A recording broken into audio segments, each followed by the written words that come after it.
In the city, they sell and buy, and nobody ever asks them why. But since it contents them to buy and sell, God forgive them, they might as well. Humbert Wolff, The Uncelestial City, 1930. Anyone passing the skyscrapers of Wall Street or the City of London will be impressed by the scale and scope of modern finance. Logos display familiar names such as Citigroup and HSBC. More discreet brass plates identify organizations that do not deal with the general public. The most important headquarters building in the industry, the head office of Goldman Sachs at 200 West Main Street in Manhattan, remains anonymous. The premises are lavish, the limousines ubiquitous. Individuals with offices in the executive suites earn more in a month than most people will expect in a lifetime. But what do these people do? To an extent that staggers the imagination, they deal with each other.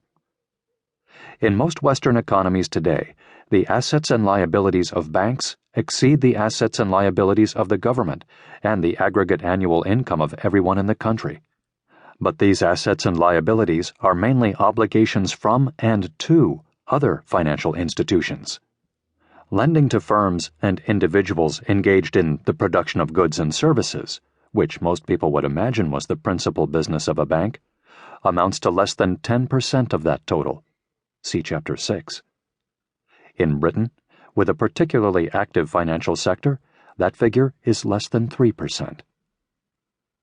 Modern banks, and most other financial institutions, trade in securities, and the growth of such trade is the main explanation of the growth of the finance sector. The finance sector establishes claims against assets, the operating assets and future profits of a company, or the physical property and prospective earnings of an individual, and almost any such claim can be turned into a tradable security. High-frequency trading is undertaken by computers which are constantly offering to buy and sell securities. The interval for which these securities are held by their owner may, literally, be shorter than the blink of an eye.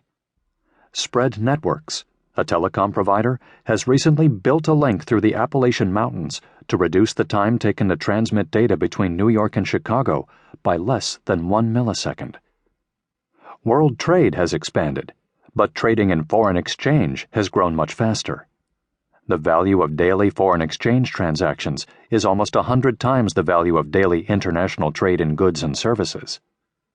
Fedwire, the payments mechanism operated by the U.S. Federal Reserve System, processes more than $2 trillion of transfers every day, about 50 times the U.S. national income. Trade in securities has grown rapidly, but the explosion in the volume of financial activity is largely attributable to the development of markets in derivatives, so-called because their value is derived from the value of other securities.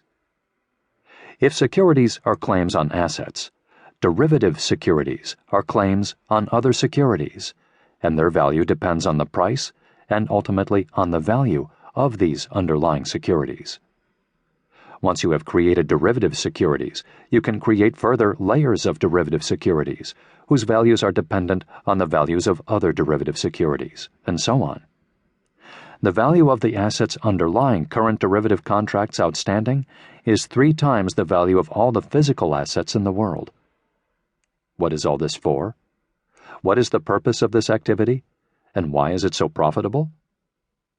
Common sense suggests that if a closed circle of people continuously exchange bits of paper with each other, the total value of these bits of paper will not change much, if at all.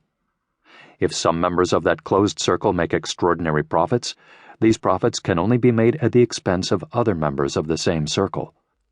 Common sense suggests that this activity leaves the value of the traded assets little changed, and cannot, taken as a whole, make money. What exactly is wrong with this common sense perspective? Not much, I will conclude.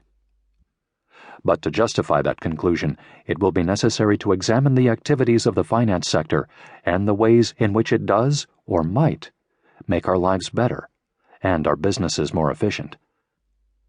Assessing the economic contribution of the industry is complex, because there are many difficulties in interpreting reported information about the output and profitability of financial sector activities.